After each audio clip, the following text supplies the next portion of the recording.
नमस्कार. प्राईम पॉईंटमध्ये मी सुहास आपल्या सगळ्यांचं स्वागत करतो.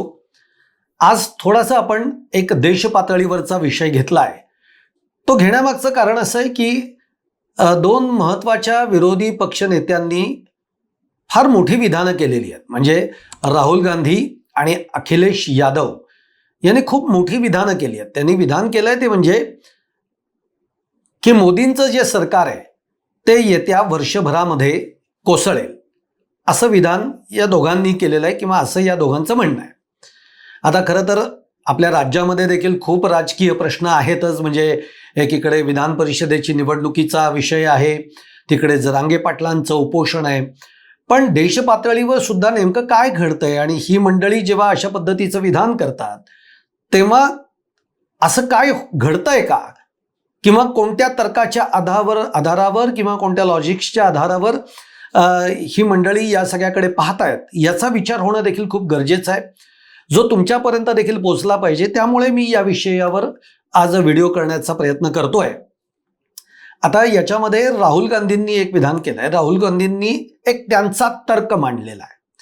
म्हणजे त्यांना जे वाटतं की हे सरकार, मोदी सरकार का कोसळेल. मुळामध्ये काँग्रेसलाच आपण जर बघितलं तर 2014 पासून असं वाटतंय की मोदी सरकार आहे ते एखाद्या वेळेला एखादी मेजर चूक करेल आणि त्यानंतर हे सरकार कोसळेल. पण आता 2026 उजाडलं, 2026 मध्ये आपण बोलतोय, पण तसं काही घडलेलं दिसत नाही आहे. पण आता राहुल गांधी जे बोलतायत ते या आधारावर बोलतायत की आत्ताची जी युद्धजन्य सगळी स्थिती आहे जगातली, म्हणजे इराण, अमेरिका, इस्रायल युद्धाची जी सगळी परिस्थिती आहे, या युद्धसदृश स्थितीतनं देशावर जे आर्थिक मंदीचं एकूण संकट ओढावलेलं आहे, त्यातून गॅस, पेट्रोल, डिझेल याचा जो एक मोठ्या प्रमाणामध्ये तुटवडा भासतोय. तिसरीकडे जर आपण बघितलं तर आज अनेक कंपन्या ज्या आहेत या काही कंपन्या बंद होत आहेत, काही कंपन्या भारतातनं शिफ्ट होत आहेत. अशा पद्धतीची एकूण स्थिती आहे. भारतातल्या तरुणांना जॉब्स नाही आहेत हातामध्ये, बेरोजगारी वाढती आहे. त्याच्यामध्ये अमेरिकेसारखा देश हा आपल्या देशावर खूप मोठे कर लावतोय आणि त्यामुळे या सगळ्याचा फटका या देशाला बसतोय. देशातली महागाई वाढती आहे.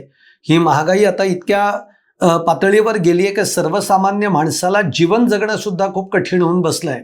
त्याचं सगळं बजेट कोलमडलं आहे आणि अशा सगळ्या स्थितीमधनं देश चालवणं हे अवघड जात आहे मोदी सरकारला. आता त्याच्या मागचं कारण असं आहे की म्हणजे राहुल गांधी असं म्हणतात की आज ही सगळी युद्धजन्य स्थिती उद्भवणार आहे हे देशाला माहिती आहे, असायला हवं. म्हणजे आपले जे काही परराष्ट्र धोरण आहे, मोदी आहेत, यांना हे माहिती असायला हवं. तेव्हा कच्च्या तेलाचा साठा हा आपण आपल्याकडे मुबलक प्रमाणात करायला पाहिजे. पण तशा पद्धतीचं नियोजन हे कुठं झालेलं नाही. आंतरराष्ट्रीय पातळीवर ज्या पद्धतीने संबंध वेगवेगळ्या देशांशी जोपासले गेले पाहिजेत तसे ते जात नाही आहेत. म्हणजे इराणच्या हल्ल्यामध्ये भारताने कुठलीच त्याची भूमिका ही स्पष्ट केली नाही की आपण इराणच्या बाजूने आहोत किंवा नाही आहोत. अमेरिकेचं कायमच आपण गुलाम असल्यासारखे अमेरिकेबरोबर आपले संबंध असतात. अशा पद्धतीची काही टीका टिप्पणी ही राहुल गांधींनी केलेली आहे. आणि या सगळ्यानंतर मग राहुल गांधींचं असं म्हणणं आहे की याच्यामुळे या देशामध्ये उद्रेक होऊ शकतो. म्हणजे त्यांना हा रेफरन्स सगळा जो द्यायचा आहे तो म्हणजे सध्या जे कॉक्रोच जनता पार्टी जी आहे, जो तरुण वर्ग आहे, ज्या तरुण वर्गातली जी मनातली त्याच्या खतखत आहे ती खतखत तो सोशल माध्यमाच्या मीडियाच्या माध्यमातून, या कॉक्रोच जनता पार्टीच्या माध्यमातून तो व्यक्त होतोय.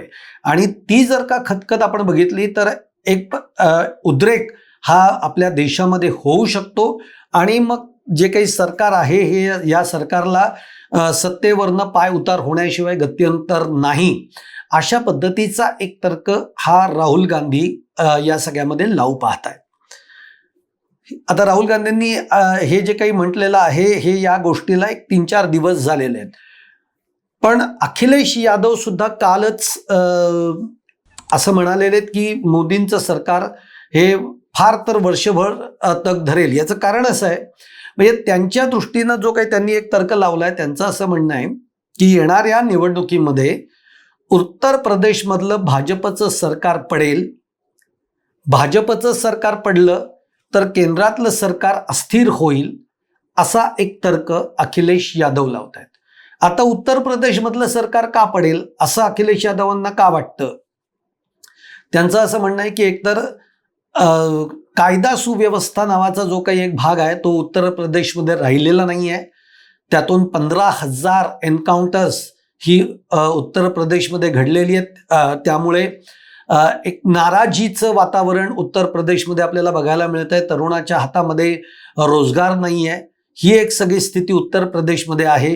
त्यातून धार्मिक ध्रुवीकरण हा भाग तर तिथे खूप मोठ्या प्रमाणावर आहे आणि याचा त्रास, याचा फटका हा भाजपला खूप मोठ्या प्रमाणामध्ये सहन करावा लागेल.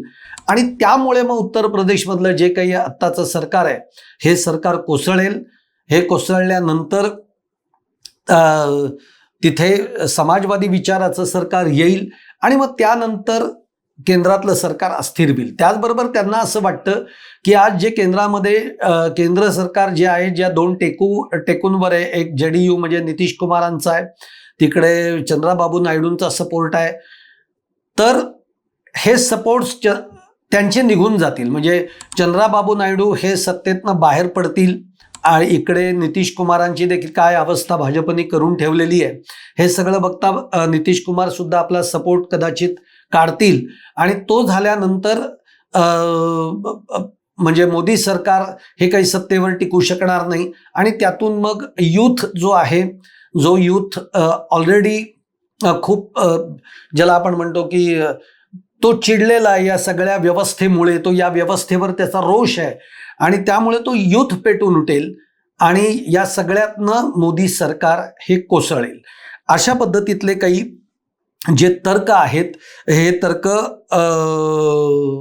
लावले जात आहेत आणि त्या आधारावर हे सरकार कोसळेल असं म्हटलं जात आहे. आता याच्यामध्ये जेव्हा राहुल गांधींनी जेव्हा हे अशा पद्धतीचं विधान केलं तेव्हा महाराष्ट्रामधनं भाजपच्या काही नेत्यांनी त्याच्यावर प्रतिक्रिया दिल्या. त्याच्यामध्ये देवेंद्र फडणवीसांना जेव्हा विचारलं तेव्हा देवेंद्र फडणवीस म्हणाले की राहुल गांधी हे मुळातच एक आउटडेटेड मॉडेल आहे, अशा पद्धतीचं एक टिप्पणी त्यांनी त्याच्यावर केलेली होती.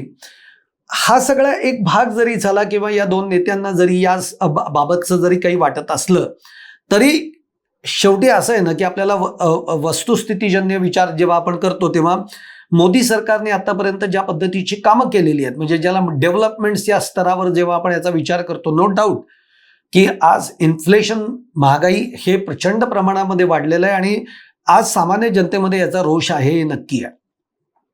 पण याचबरोबर विकास कामांची गती जर आपण बघितली तर ती आपल्याला खूप वेगाने होताना दिसती आहे.